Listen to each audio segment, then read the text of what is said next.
People love roadmaps. We love to know what will happen next and how we can best prepare for new seasons of life. We hate the process and we loathe uncertainty. In fact, I laugh out loud when I'm reminded of this old quote, "There is nothing certain but the uncertain," which is, I don't know, maybe how my life has worked out, but I don't know. This week on the podcast, we have Liz Weiss on the show. And Liz, she gets this truth in a profound way and has learned to soar despite the roadblocks and unforeseen medical problems that would profoundly impact her life. Liz was raised in Portland, Oregon, which is where we first met, and she is a gospel and R&B singer, and she spent time touring and playing venues and festivals around the country with a bunch of names that you have heard of. But it's interesting because her background was never in music, or at least it wasn't the plan to go down the path of music. After starting off as a child wanting to be an actress and that not really panning out, she turned to the world of filmmaking and ended up doing background casting for commercial and feature films like Portlandia, Green Room, the A-List and C.O.G. And then she ended up getting to work at Weiden+Kennedy, which is one of the top ad agencies in the entire world. They're responsible for Nike's Just Do It and the Old Spice guy, things like that. But it's amazing because despite finding success in these other things, you know, as she continued down her path towards film, it made this strong pivot towards music, and her trajectory was never a straight one. But it's beautiful to see the way that she got from point A to point B in incredible ways. Liz lives in New York City now, and we actually recorded this over the internet, but I'm actually recording this intro from Brooklyn, New York. So it's funny to be in the same place, but not at the same place. This is great. Anyway, I am Branden Harvey, and this is Sounds Good, the weekly podcast where we have hopeful conversations with resilient and creative people who are rejecting cynicism and using their lives to make an impact for the good of humanity. I can't wait for you to be impacted by Liz's story, so let's just jump straight into this conversation.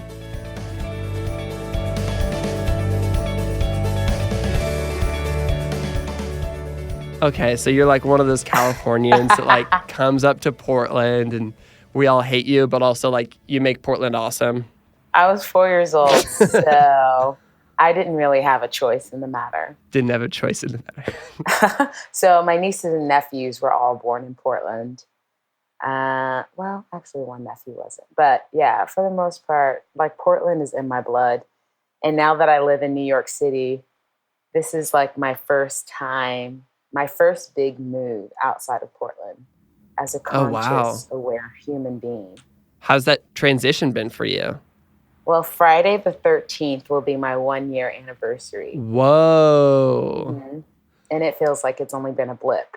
And it's interesting how my upbringing in Portland comes out so clearly at times, especially when drinking coffee or people talk about, oh, New York has incredible food. Now, you might get backlash from this, but I have met people from all over the world who say Portland, Oregon is their food mecca. And I can vouch for that. And you can find incredible food that's healthy for cheap. Totally. So I feel like I don't really eat out as much living in New York City. And the diversity, like growing up in a place where there aren't a lot of brown people.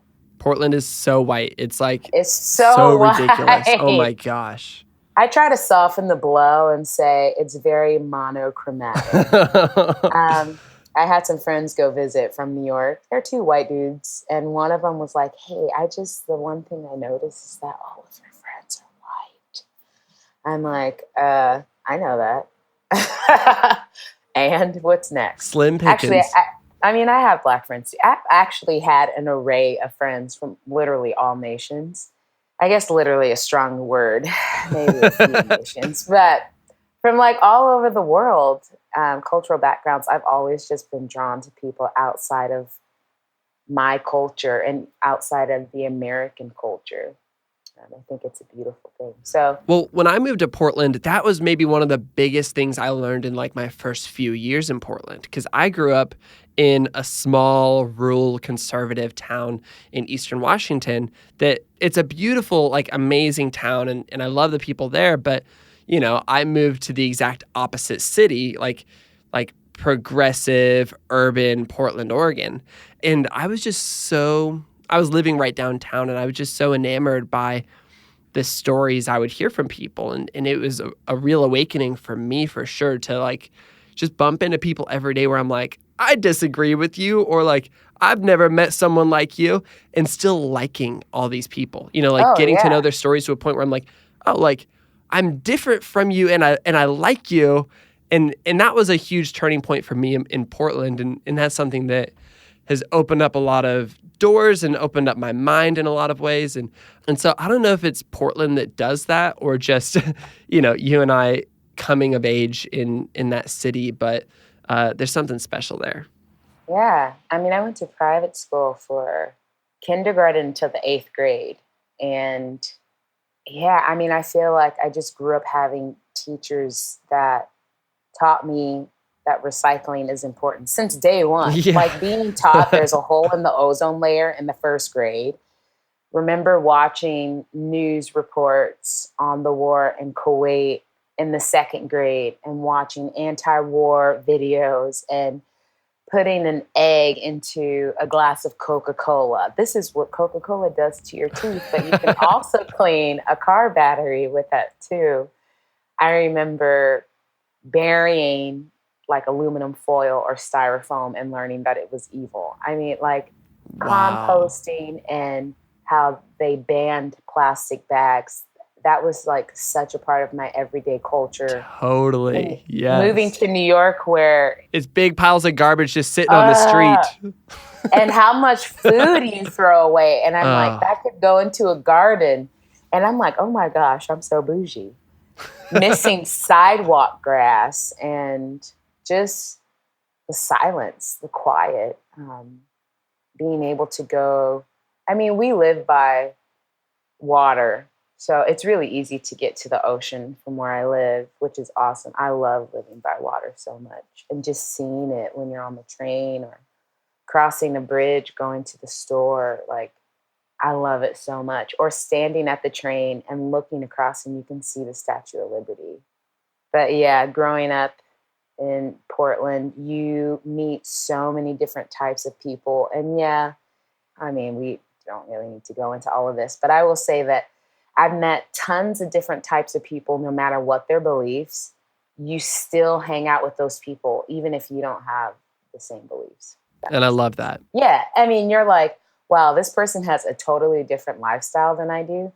But the thing we have in common is music. And so we're playing music together. I mean, I never thought I would ever do music, but I would sing backup for people who would play singer-songwriter kind of music, people who played folk music, people who played alternative rock Spanish music. Like, I just always found myself singing with different kinds of people outside of a genre I would necessarily sing with. But yeah, That's really interesting because I know that you're in New York pursuing music, and obviously I've seen your concerts. I own your albums. I was just streaming a song the other day, and I'm like, oh my gosh, Liz is on this song, which is really funny.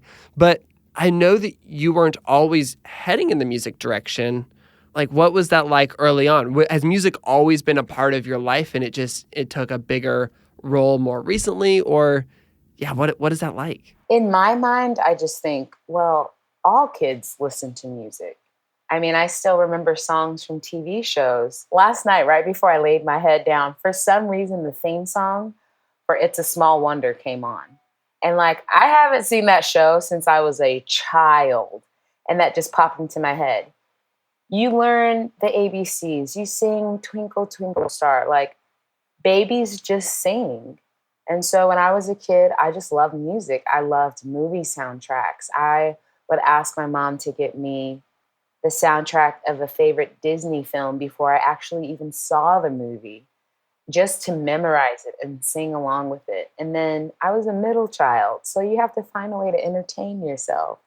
So I would go into the basement and lock the door and just dance and sing for hours. I listened to local radio stations, K103, Kink.FM, Z100, smooth jazz, Kenny G, you know what I'm saying?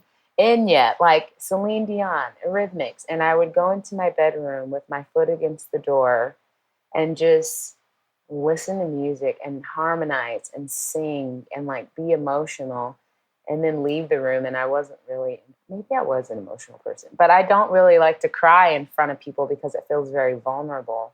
But if I go into my room and listen to a song, I'll just start tearing up if it gets me in a certain way.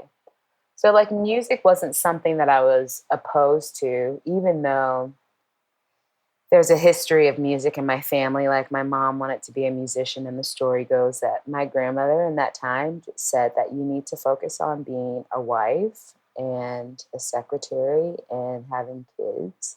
And, you know, my grandma comes from that day and age where women, that was their identity. And not saying that that's bad, but that's just not all women are. And then my dad was in a famous band in the maybe the 70s and 80s, but I didn't grow up with him. So it's not like I had these influences around me at all times. And my mom raised 5 kids by herself. And she would sing through the house. She would sing us awake out of bed. Rise and shine and give God the glory, glory. Every morning, and I hated that song. And we're like, stop singing it. But slowly, as we got older and my older siblings decided to be adults in their own ways, the singing kind of stopped. And so it became more of a private thing for me. And not because I was embarrassed or I thought I'd be shamed to stop singing. I just loved it. I would sit in my living room with a little keyboard my aunt bought me and just listen to music and play by ear, like find the notes by ear. But I wanted to be an actress. I used to call up local agencies, ABC Teens and Kids, or I can't even think of, Barbizon. And what made you want to be an actress? I just loved watching movies. Like, I loved movies where kids could be kids, like Babysitter's Club, Now and Yes. Then, Casper, The Goonies. And so you wanted to be like a kid actress. I did, but you notice most of those movies I named do not have brown kids in those movies, except for The Babysitter's Club. And then I watched that a few years ago as an adult, and I'm like, wow, this is horrible. Oh. But I love those movies. Yeah. And there's just like, there's an adventure, and it was so different from the life that I was living, where we didn't have a lot, but we had enough. But in my mind, we lived in the get by, not knowing if there was going to be lights on when I got home from school, even though I went to private school, but my mom scrubbed toilets and would serve breakfast to get a discount to pay tuition and scholarships. Like, she wanted to provide a way for us to just have the best life possible with the little that she had. And I would kind of like beg her to take me to these fake auditions where then they charge you $600 to buy headshots. And I really wanted that. And so she would do that. She would take me to those auditions. She never bought me the headshots, which I am so thankful for. Oh my gosh. I wish I could see those. Like, I wish that would have been amazing. I do have some glamour shots. Yeah, we're gonna need to see those for sure. I mean, there's a picture that I have where you can tell I feel miserable. I'm like wearing an adult suit with lipstick on, and my face is like expressing how I feel on the inside of like, get this stuff off of my face. But you were still like showing up to do this thing because you were interested in pursuing it. Yeah, but these were like family photos too, like Kmart family photos to go get. And she just wanted me to be her dolly. And I hated dressing up, so I would wear my older brother's clothes, wear tennis shoes. I mean, if we're trying to be real, I didn't wear a bra when I definitely should have been wearing a bra. I was not a small child. And my mom would say, all right, it's time. And I just wanted to be a tomboy. I remember watching Now and Then when Christina Ricci did not like a part of her body that was developing. And so she tried to ace bandage it down. And I remember doing that. Oh my ace gosh. bandaging my body parts down because I just did not want to embrace that. I've loved like running and playing basketball with my brothers. And my sister was 10 years older than me. So by the time I was 8 years old, she was living in California. So you're pursuing acting, at least to like some degree. You're interested in this. Does this continue after high school? Oh man. So when I was 15, I was diagnosed with an autoimmune disease that really caused me to have a lot of health problems. So I was in and out of the hospital. And I was going to a private school that wasn't the healthiest. How so? Just, experiencing racism, which I didn't really understand racism, but experiencing racism in a way I couldn't articulate. And so I kept a lot of this to myself. And then by the time I was 17, I felt like enough was enough. And I left high school and took my GED test without even studying and started college. Now, the thing that's incredible about that is that my mom worked multiple jobs and she worked at a college. So we got to go to this community college for free. I could have easily said, no, not interested. And even to this day, there are things about my life and decisions that I made in my teen years that feel like a miracle.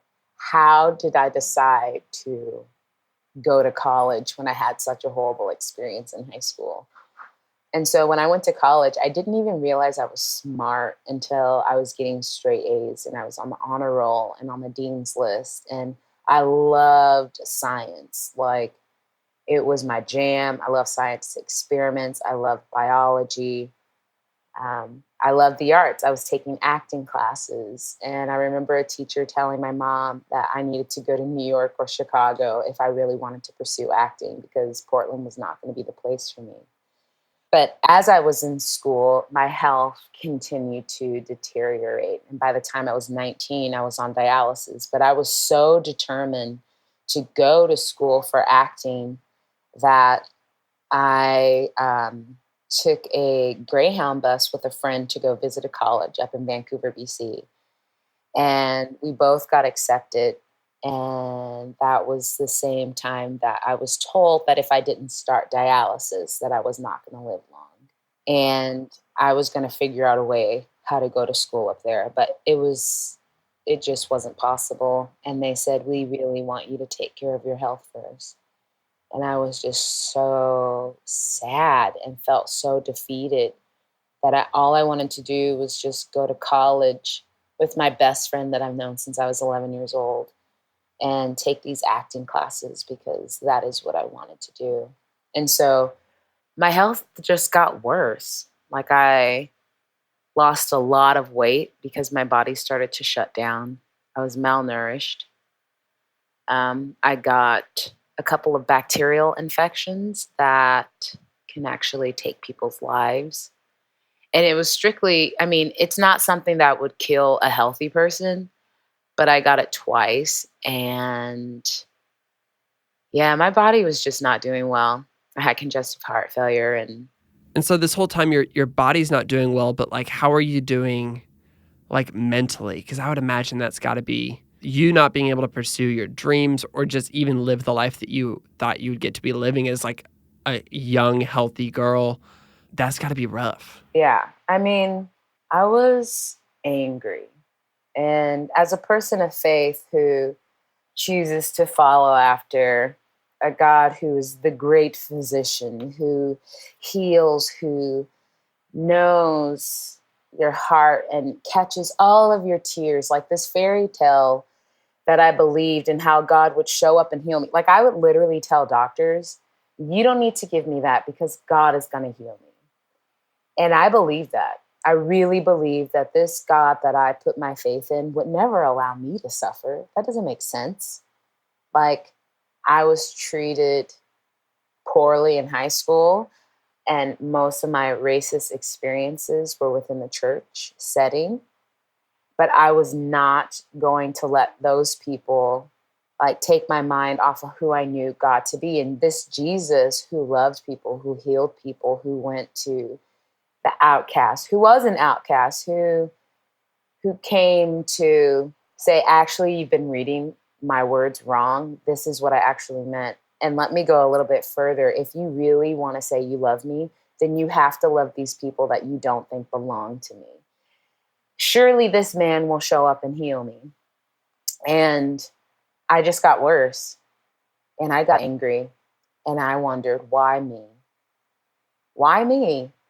Why? What's the point? Just take my life then. There's no point in living. But cut to another side of thinking of like, fine, if this is how I'm going out. And then keep in mind, I still am like, how did I have this mindset? In my mind, I was like, if I'm going to go out this way, and if this has anything to do with dark forces or evil, then I'm going to work my ass off in school. I'm going to go back to school. And maybe I can't go back to school for the arts and work in the film industry. So I'm going to go to the medical side of things, where people who feel hopeless, who are sick, who are dying, who look like me, and give them encouragement. And so I decided to go to medical assisting school. So I did 6 months of medical assisting. At this time, my congestive heart failure improved. I was still pretty malnourished and sick and just not healthy, but I still went to school. I would end up in the hospital for like a week or two, and I would do my homework. And if I had a test that morning and I got discharged, I would drive to school and take that test. I did not care. I was so determined to not be defeated by death that there are things that I look back at and I'm like, wow, that was really stupid. You almost fainted in class, and you just like, I leaned against a desk and I feel like my face is like an icicle and I'm on my way down and I'm just holding on to this desk as I'm talking to someone, trying not to pass out. But I was determined if I was going to die, it would be doing something with my life. And it seems really dramatic. And if we saw this in a movie, we would be like, wow, she's so strong. But I don't know. That was just my mindset. It wasn't to prove to anyone anything. I just was too stubborn to let death ruin the rest of my life, however long that would have been. And so I finished the first 6 months of medical assisting school.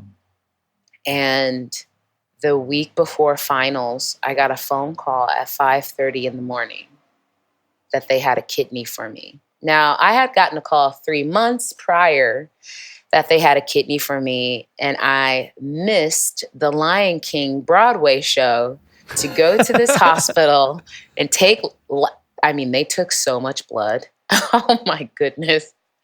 To take labs to find out that the kidney didn't match or it wasn't healthy enough for me. And I missed the Lion King Broadway show, Come on.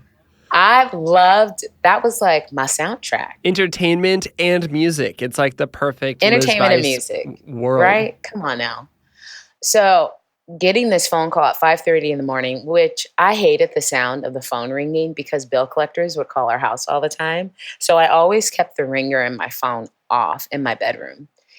But I could hear the phone ringing in the living room. And I picked up my phone at 5:30 in the morning. And they said, Elizabeth, we have a kidney for you.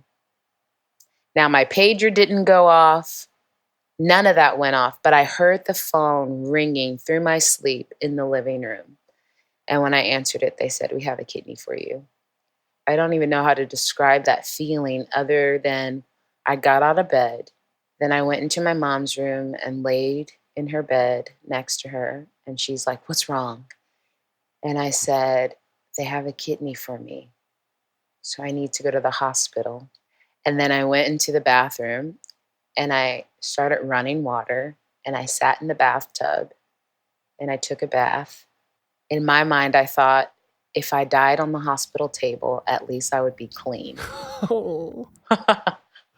And so We get to the hospital. They prep me. I mean, you see this in movies where like an emergency happens and you see the lights and all of these doctors are coming around you and they're taking your blood pressure and you lay down on a gurney or whatever they call it, a hospital bed, and they give you an IV and then they wheel you down this hallway and you just see light after light after light after light passing.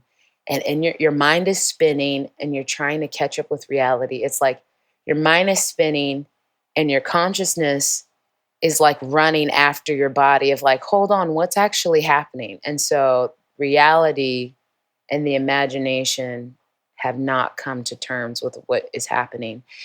And then you're counting back from some numbers, and then you wake up with oxygen flowing through your nostrils, and your mouth is really dry and your throat hurts.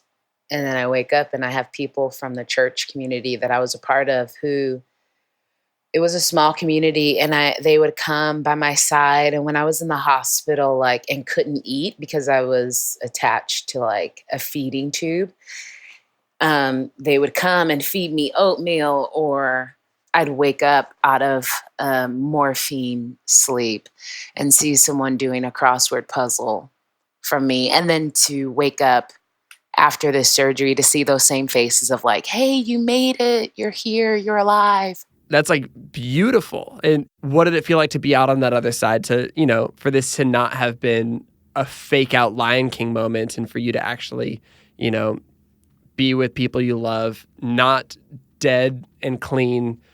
What was that like? Yeah, I mean, you wake up from surgery and you have these faces of people who've been surrounding you since day one, since you're like 15 years old, and now you're 22 years old, having dealt with these health issues for 7 years, for so long. You kind of slowly start to release certain dreams that you had of like, okay, well, I guess I'll never get married because who wants to marry a sick woman? I guess I'll never have kids because I'm not trying to be a single mom. And I don't know if I'd be alive long enough to have kids. I guess I'm not going to go to a 4-year university because I won't live long enough to complete it. And then you wake up and people are smiling and they're like, yay, you made it. Yes, you're here. Hi, congratulations. We love you. And I'm like, huh? What's happening? I'm crying. I'm smiling. And then you go back into the recovery room and you're like, wow, I'm peeing for the first time. I haven't peed in 3.5 years because that's what happens when your kidney and bladder shut down. So I guess this is where we start. I'm very angry, and I don't understand why I had to go through that. So let's go see the doctor, listen to what I'm supposed to do now. I laid in my bed. It snowed the day I was discharged from the hospital, which I love snow. So that actually felt like a gift for me. I really love snow. And I just remember listening to music every single day in my bed. And I even tried to write a letter to the family of the young guy who passed away, whose kidney I still have. And I just couldn't do it because it felt like those moments you see on TV, on Oprah, on Jenny Jones, on Ricky Lake Show, on Murray, like these moments that I wanted to play in a movie. Yeah, you had to like live up to the hype almost. And now I'm living that, and I have to keep moving like a zombie. And so I'm going to the doctors, I'm getting lab work. Here's the breakdown of the medications you have to take. Oh, we think part of your lung has collapsed. We need to send you to the hospital now to make sure that your lung hasn't collapsed because we might have to deflate your lung and inflate it again. Oh, it's actually just a blood clot. So now we're going to give you medication to take blood thinners, but you have to give yourself injections in the belly. So I had these huge bruises on my stomach. And so after 4 weeks of figuring out how to take care of myself post-transplant, I went back to school. I needed to finish what I started. I went to school 4 weeks later, and my doctor's like, No. no, you're not. 4 weeks later? Yeah. And I had to wear like this thing on my stomach because it felt like my stomach was just going to pour out through my incision. So I had to wear like this brace on my stomach, and I'd walk with my hand over my incision where my kidney is. But I had to finish all of my finals from the finals week that I missed before I got my transplant, plus first week of schooling, which was an externship going into different hospitals. And I, of course, was placed into the cancer department of this specific hospital that I've been a fan of, where I actually got my kidney transplant. And I would have to go and work with patients that look like me only 4 weeks prior. And I knew exactly how to take care of them. I knew that they were cold. I knew that they needed water. I knew that they needed a pillow under their feet in the chairs that were too small. I knew that they needed someone to put their hand on their shoulder and comfort them when they were newly diagnosed with cancer. I knew how to be quiet and just let someone be in silence as they prepped to get a bone marrow test. Like, I knew how to comfort the spouses of the people who would go and watch their spouse deteriorate. I knew how to do that. And then I would go home and cry because I was still processing what I had gone through. And then I'd have to go and look at people who looked just like me only a month before. And I had to go get lab work done 3 times a week. And after that, go down to school. And my mom would drive me and do these things for me. Like, what a beautiful thing that you were able to be in that position to do that. But also, that's so hard, and it's so much to put on you, especially in the middle of all of that. Oh, yeah. And it was, I mean, it's just like so fresh. Yeah. It wasn't like, oh, this was me 2 years ago. It was like, oh, this was me last month. And when you work in a hospital, as big as this hospital was, you really don't have time to invest in people one by one. And I didn't like being rushed off and having to go organize a drawer while knowing someone is so nervous they're puking into a trash can that they have cancer. And I was doing like temp work, so I didn't get a job that was full time. And I was like, okay, all right, Jesus, for some reason I'm still here. Don't really understand how you work or how you show up in people's lives, but if I don't get a job by this particular date, I'm going to go back to school to do what I want to do. And somehow, college to go to the Portland Art Institute, like somehow an ad or something came my way in an email, and I went and visited the school, and I started film school. And yeah, I went to film school. I was like, you know what? So you like came back around to the entertainment world. I did. I went to film school, and I said, well, since I don't see people that look like me, I will be the person that makes the movies that brings these people to the screen.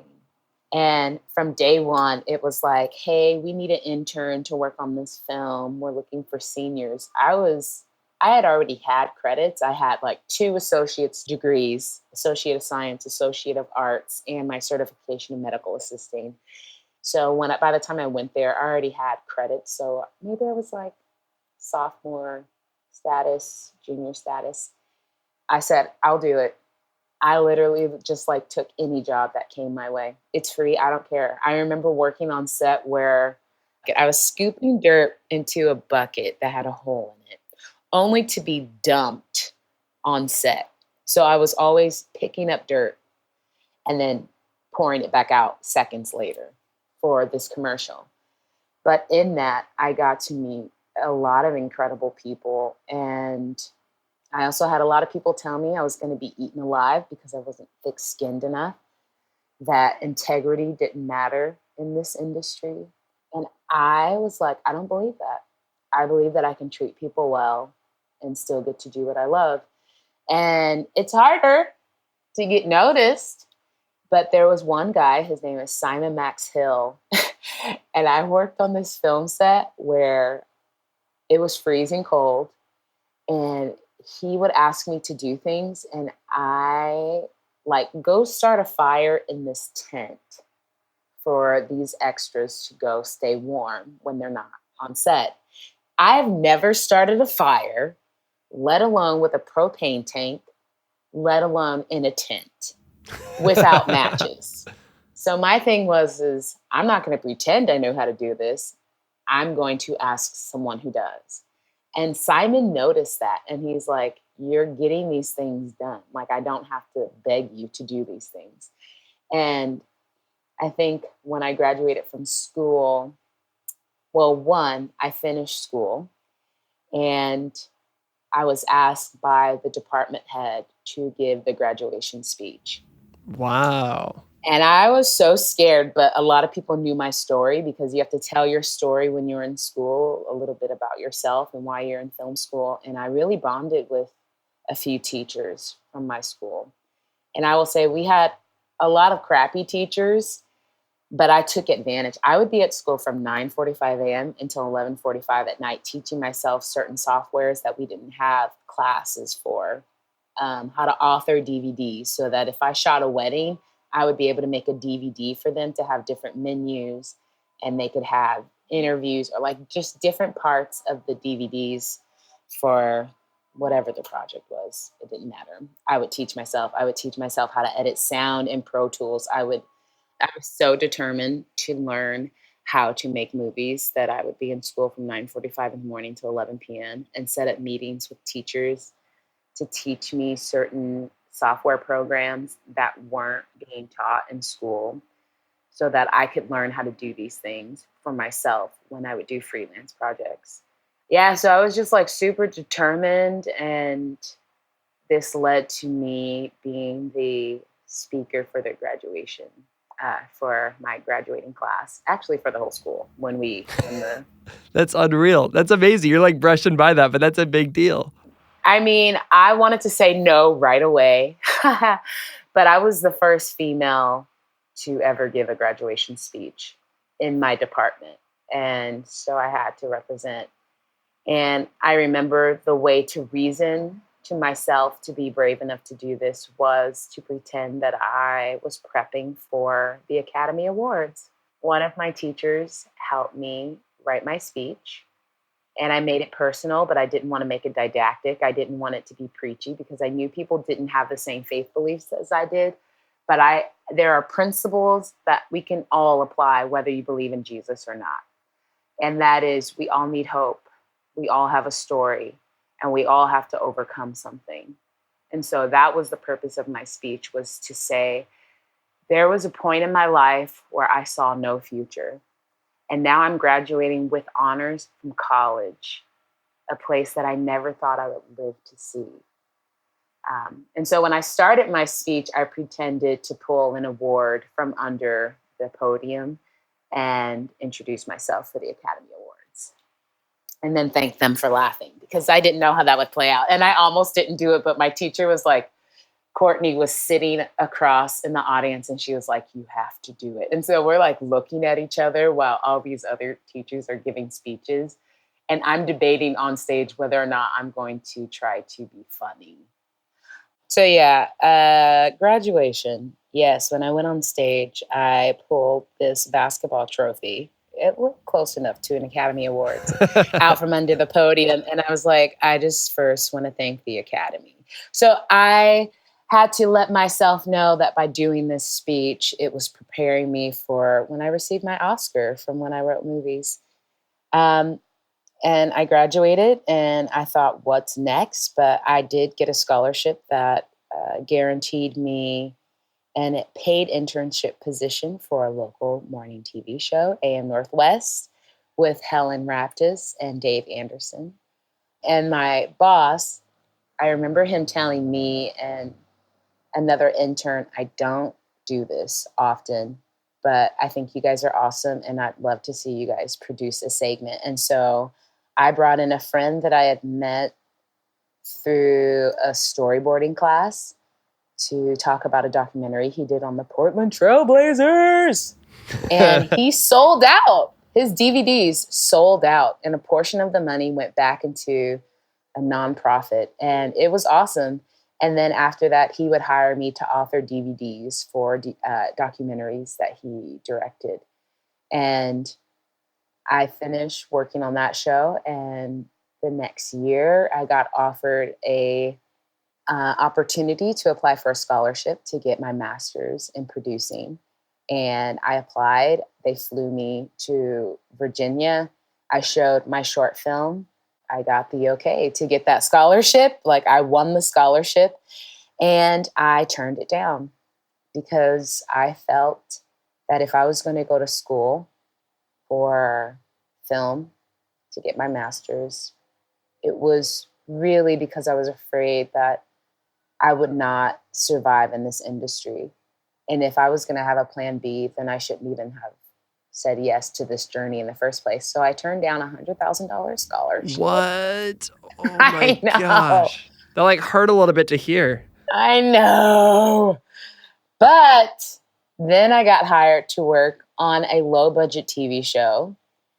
Actually, I got offered to work on two different projects. One was a low budget TV show, and one was for a movie that I've seen so many times that I love. And I turned down the movie, and I went to the office of this low budget TV show, and it was Portlandia. Amazing. And so I worked on season 2 of Portlandia as the extras casting/coordinator, and I worked my butt off. And that was the hardest job actually, no. That was one of the hardest jobs, but the first film job I'd ever had, where I had to organize over 6,000 entries. And that job came from Simon Max Hill, my first boss on the first film set I had ever worked on when I was in school. And from that day on, he would hire me to do casting, and he would send job leads to me all the time. So I'm really thankful for him. And after working on Portlandia, work was slow. And I was a part of a new church, and the pastor was like, hey, you sing on the worship team. We love your voice. Do you want to sing on this record called Wounded Healer? And I'm like, sure. I don't know any of these songs, or maybe I do know some of these songs, but not well enough to just come to the studio. I just finished Portlandia, 22 days of shooting, working 15 hours a day. And now I'm going to go into the studio and record songs that I sing once or twice a week at church, but I love these songs, so sure, why not? And I sang a song called Enfold Me. And then I went on my merry way, had no work for like 2.5 months, wondering, what have I done? Why did I turn down that scholarship for film school? And then I get an email from a local ad agency called Weiden+Kennedy. No big deal. Just the creators of Just Do It and the Old Spice guy. No biggie. And I didn't apply for that job. And they're like, would you like to work here? And I said, yeah, here's my resume, sent in my resume. And because of my job on Portlandia, my boss was really good friends with the producer of Portlandia. And I got that job with no job interview. Wow. And that's amazing. Then I worked at Weiden+Kennedy for 3 months. And I remember getting an email for everyone who worked in the digital department, the film, the post-production video department of Weiden+Kennedy, that we all got tickets to go see The Girl with the Dragon Tattoo. I'm like, that's random. But Emily Fincher, David Fincher's sister, worked at Weiden+Kennedy. And I was like, who? I mean, I know who David Fincher is, but like, I was seriously like, who is that? And I remember I was like, you know what? I don't know if this is appropriate, but I'm going to email her and ask her if I can just pick her brain about her thoughts of the film industry in Portland and women's roles in the film industry. And after that hour conversation, she said, it's people like you that we want down here. When you're done with your internship upstairs, we'd love to have you down here. So I stayed in my internship an extra month and went downstairs to the in-house digital department and worked there for 3 more months. So I was there for almost 8 months working at Weiden+Kennedy. And I didn't really feel like that was the place for me, although it was an incredible experience. And so I didn't ask to stay. And I I decided not to go back to Portlandia, which I felt like an insane person. And then I went on a road trip with a friend, and I got hired to work on another film. And then Josh White, the pastor from the church I was a part of, told me he had some songs that belonged to me. And I'm like, what are you talking about? I'm not. Wait. What does that mean? Well, he wrote these songs that he wanted to do for his own solo project. But he said, I have these songs that I want to be selfish and keep them for myself, but I really feel like they belong to you.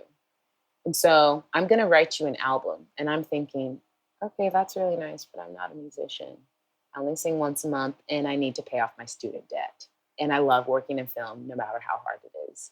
And, you know, working in the film industry is feast or famine. And so it was really hard. And I would work on projects that would cause anyone to have PTSD. And I'm like, what's the point of this? But I still loved working in the film industry. And then the time finally came where Josh was like, all right, your record's ready. I need you to go rehearse these songs. 1 day of rehearsal. Then the next day, I need you guys to go into the studio. 1 day in the studio and work on these songs. And then you're going to have 3 months to familiarize with these songs, finalize vocals. We did all that. Then I sang on a friend's record, Blitz and Trapper, sang Shine On with my friend Eric Early. He is so awesome. And he helped produce my record as well. And really, I felt protected by him, even though it was like a whirlwind happening around me, to do something so outer body, like singing into a microphone, singing with other musicians who do this for a living. And here I am feeling like an imposter. They're going to find me out. Surely they know that I don't know how to sing. This is a joke. What am I doing?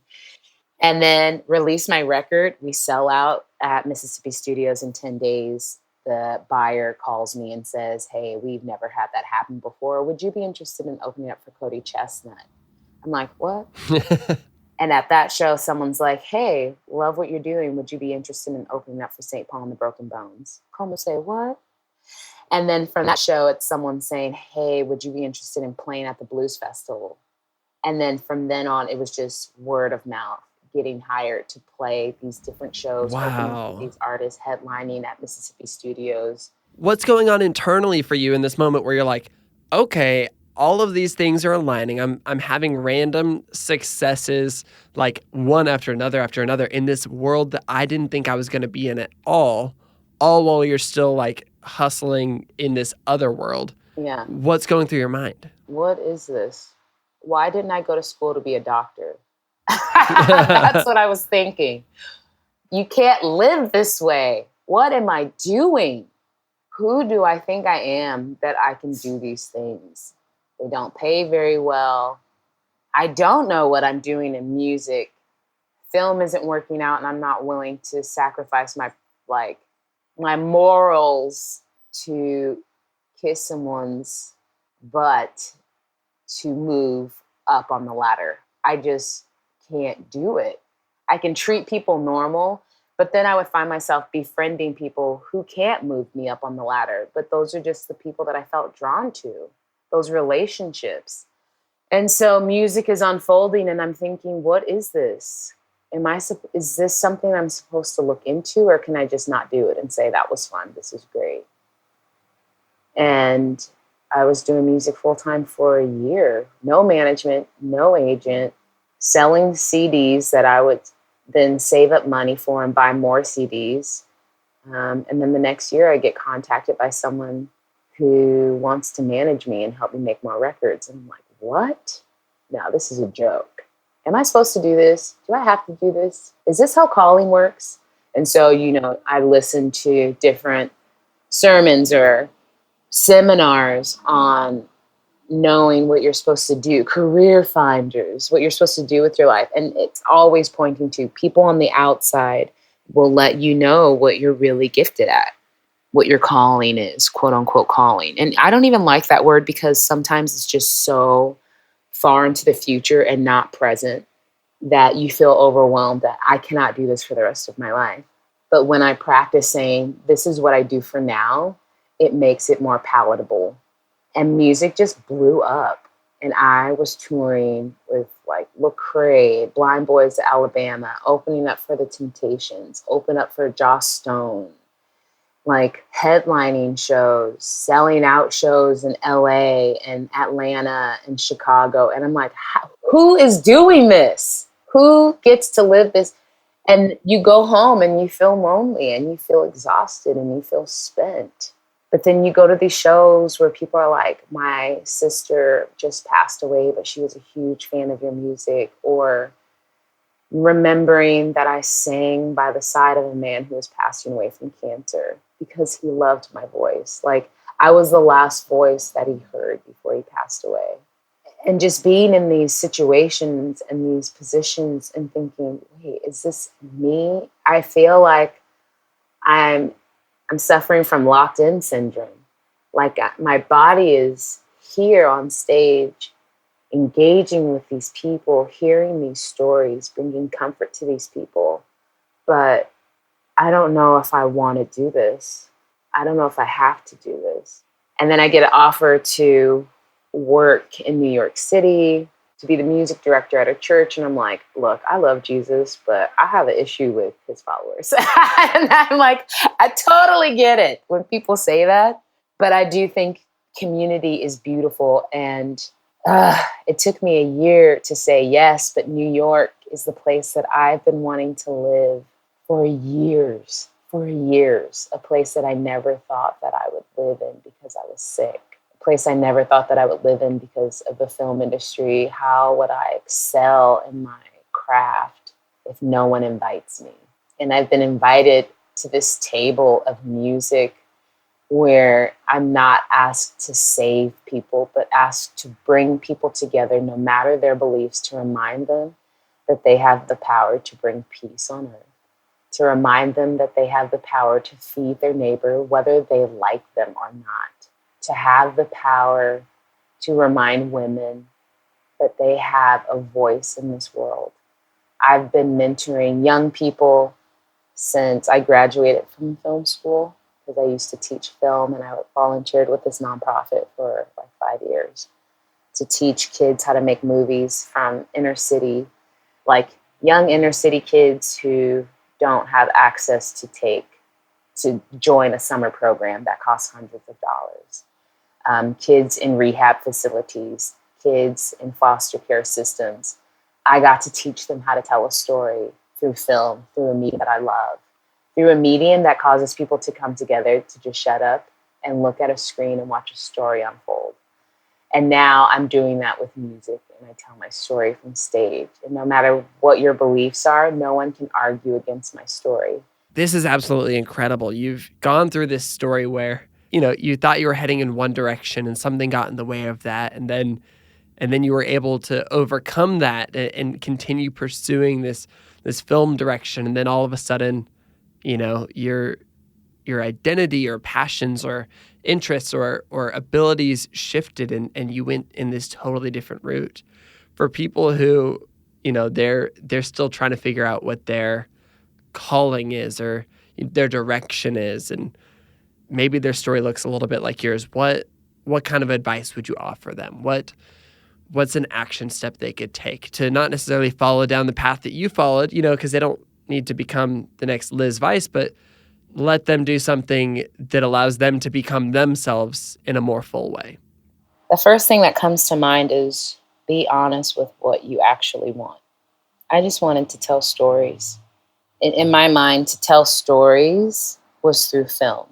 And I don't think that it's the end of me in the film industry, but I get to do that now.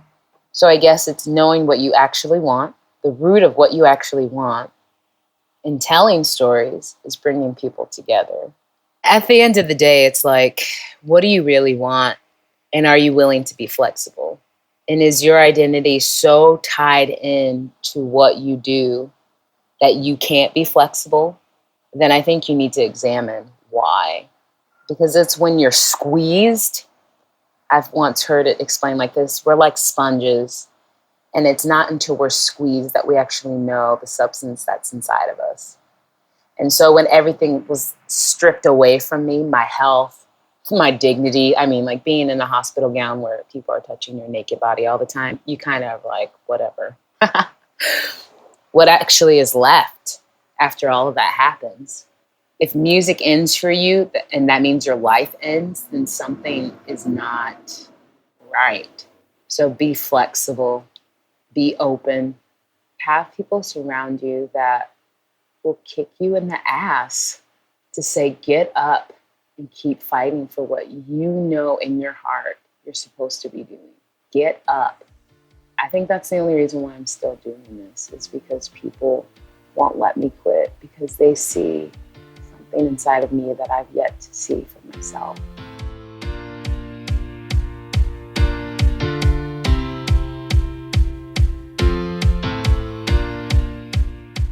I love thinking about the idea of our calling being a sort of invitation. Liz demonstrates this so beautifully when she said that she's been invited to the table of music, where she's not asked to save people, but to remind people that they have the power to bring peace on earth, feed their neighbor whether they like them or not, and to remind women that they have a voice in the world. Our calling doesn't have to be this far out there in the future thing, but something that is alive and active in the present, that just requires our willingness and participation. For Liz, there was no roadmap and tons of beautiful surprises that only made her the resilient and incredibly strong person that she is today. What a good conversation. If you liked this conversation with Liz, you would really appreciate our past episodes with singer-songwriter Grace Tyson, who uses music to fight human trafficking in the United States, or our conversation with the band Joseph. You've probably heard of them. They are so good. Both of these conversations will leave you so inspired, and you can find them wherever you listen to podcasts. This podcast is created by me, Branden Harvey, as a part of Good. Thank you so much to Chad Michael Snavely and the team at CM Studio for editing and mixing the show, and a huge thank you to Chrissy Karen Brock for your production support. You can find lots more hopeful stories on social media by following us everywhere at GoodCo. We do a lot of things for the sake of messy hope at Good, because good news isn't dead. One thing that we're really excited to announce as the holiday season comes into full force is that we just created Good Newspaper gift subscriptions. So you can go to shop.goodco and you can subscribe to the Good Newspaper for a loved one or a family member and give them the gift of a year of good news. And with that, that is a wrap for this week's episode. Remember that we all need hope. We all have a story. We all have to overcome something. And remember to surround yourself by people who won't let you quit. Sound good?